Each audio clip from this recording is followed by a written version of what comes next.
A new medical study warns that 9/11 responders could face even more serious medical problems. First, it was the World Trade Center coffin, lung disease. Now, in what officials are calling a third wave, many people being diagnosed with blood cancers. CBS 2's Marcia Kramer reports. I didn't have any words. I was speechless. That's what happened to Lee Ielpi when doctors told him he had a rare blood cancer. My mind, it ran the gamut of fear, anxiety, my family. Lee Ielpi spent 9 months at Ground Zero in a painstaking hunt for his firefighter son Jonathan's remains. He is one of the 9/11 responders doctors are talking about in a new study that for the first time establishes a link between breathing the toxic chemical mix at Ground Zero and the development of debilitating blood cancers. Officials say the cancers could be the result of exposure to a synergistic mix of benzene, dioxin, and other carcinogens. The new linkage is based on studies done by the World Trade Center Medical Monitoring Program at Mount Sinai Hospital. Mount Sinai's Dr. Robin Herbert described the latest findings in an online audio interview for the New England Journal of Medicine. We know we have a handful of cases of multiple myeloma in very young individuals, and multiple myeloma is a condition that, almost always presents later in life. So that's the kind of odd, unusual, and troubling finding that we're seeing already. Attorney David Warby isn't surprised at the findings at all. It shows the peeling away of denial. 105 of Warby's first responder clients in a class action suit against the city have already developed blood cancers. One is only 30. Most range in age from 35 to 40. I did 30 rounds of chemo. I'm fearful now for the other folks that are going to be obviously at risk. While some like Lee Ielpi already are sick, what officials are worried about now is that many more people may develop cancer down the road. At Ground Zero, I'm Marcia Kramer, CBS 2 News. Because blood cancers may take years to develop, officials urge anyone who came into contact with Ground Zero Air to get regular checkups. That includes firefighters, police officers, construction workers, volunteers, local residents, and people who go to school in the area, and reporters, too. A new study has emerged raising serious concerns about 9/11 related illnesses. CBS 2 political reporter Marcia Kramer is live now in Lower Manhattan with the report and also the resulting fallout. Marcia. Well, Christine, they've already suffered from World Trade Center cough and from serious lung disease.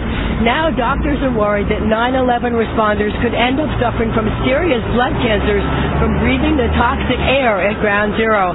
They're calling it ominously the third wave of sickness. It shows the peeling away of denial. First the air was safe, then the air's not so safe, and there was a lie about it. Attorney David Warby is not surprised by the latest medical findings, establishing a link for the very first time between breathing the mix of toxic chemicals at Ground Zero and getting blood cancers. He just wonders what took doctors so long. The final layer to be peeled away is that hundreds of people who spent thousands of hours at 9/11 in cancerous toxins have cancer. Many more will get it. 105 of Warby's 9/11 responder clients in a class action suit against the city have developed blood cancers. One is only 30. Most range in age from 35 to 40. The new linkage to blood cancers comes in today's New England Journal of Medicine, based on studies done by the World Trade Center Medical Monitoring Program at Mount Sinai, which has been studying 20,000 responders. The cancers could be the result of exposure to asbestos, dioxin, and other carcinogens at Ground Zero. Mount Sinai's Dr. Robin Herbert described the latest findings in an online audio interview. We know we have a handful of cases of multiple myeloma in very young individuals, and multiple myeloma is a condition that, almost always presents later in life. So that's the kind of odd, unusual, and troubling finding that we're seeing already. Now, while some already have cancers, what doctors are worried about now is the fact that many more people may develop blood cancers down the road.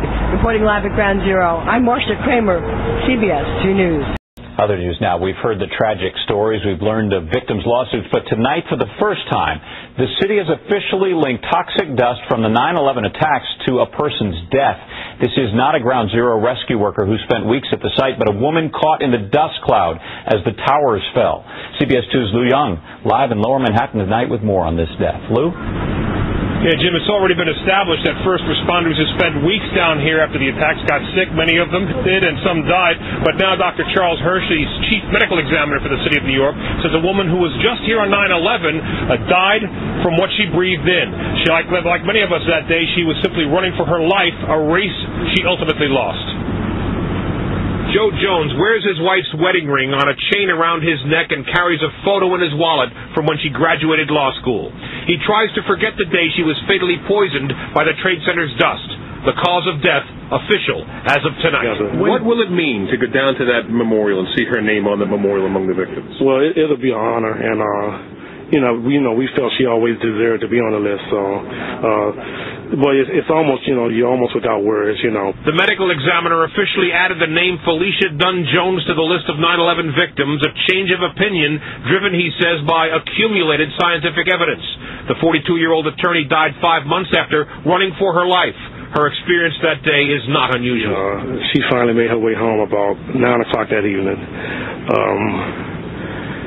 She had made her way all the way up to the Williamsburg Bridge after everything had happened that day. Made her way into Brooklyn, and she finally made her way to my sister's residence, who lives in Brooklyn. A lot of dust? She got caught in the cloud. One of her neighbors is a retired firefighter who suffers from 9/11 related ailments and didn't know of their common bond until tonight. I was shocked to hear that. I thought she passed away under all the circumstances, and I didn't pry. Being a neighbor, it was devastating. She was a young woman.